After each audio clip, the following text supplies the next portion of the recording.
Today, let's go over a pretty famous grind 75 question. This one is called maximum subarray, and I solved it over a year ago. And I've been doing it on and off. So let's review it most recently about a month and a half ago. So you're given an integer array nums of integers. There can be negatives inside of it, or zeros, or even just a one length array. It can be empty though if you look at the constraints. And you want to find the subarray with the largest sum. Subarrays are always contiguous, right? And return that largest sum. So obviously there's a very easy way to do this, and I'll show you the brute force way, which was my original idea, which is to get every single subarray.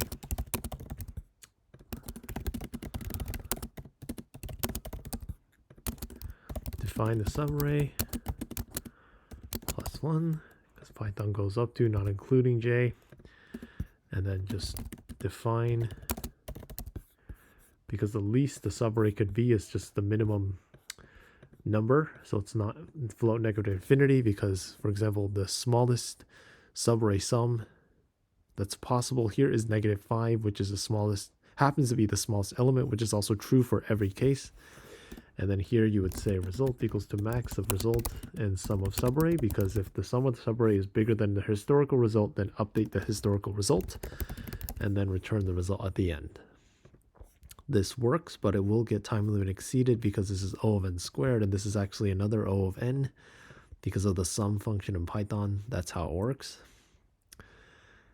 So I'm going to show you, as you can see, you're almost there, but you're not quite there. So the better way to do this is using a technique called Cadane's algorithm, which is going to intelligently it's going to intelligently keep track of the sum depending on what we're looking for, which in this case is the largest sum.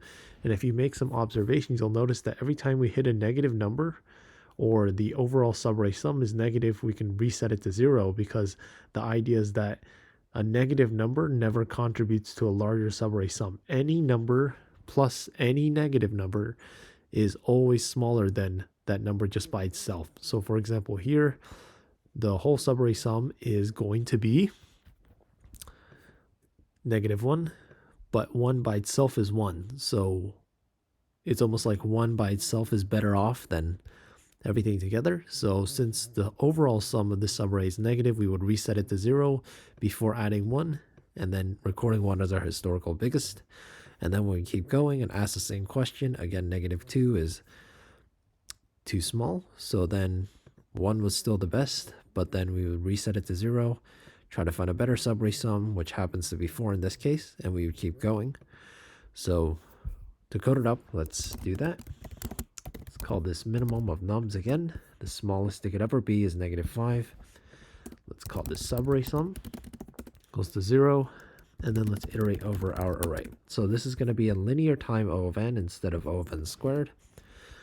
So at any point, again, like we said, if the subarray sum is less than 0, then reset it to 0, because we want to neutralize any overall negative sums, because we know that anything negative is never going to be larger than whatever we saw before. It's never going to contribute to a larger sum in the future.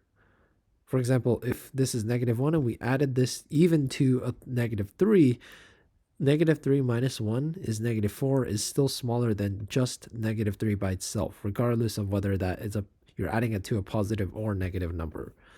So that's the insight here. So that's why we're neutralizing it if the overall subarray sum is less than 0. And then now we can add our current element to the subarray sum. So for example, 4 here. And now we can take the result of the subarray sum. If it's bigger than whatever we saw historically, which is going to be 4, is going to be bigger than 1 here. And then at the end, once we iterate over one pass from left to right, because of the way we intelligently keep track of the historical subarray sum, we're going to have our answer, so we can return result at the end. And as you can see, that passes all test cases and it avoids time limit exceeded. So I hope this makes sense, and if you enjoyed, please consider subscribing and stay tuned for more content.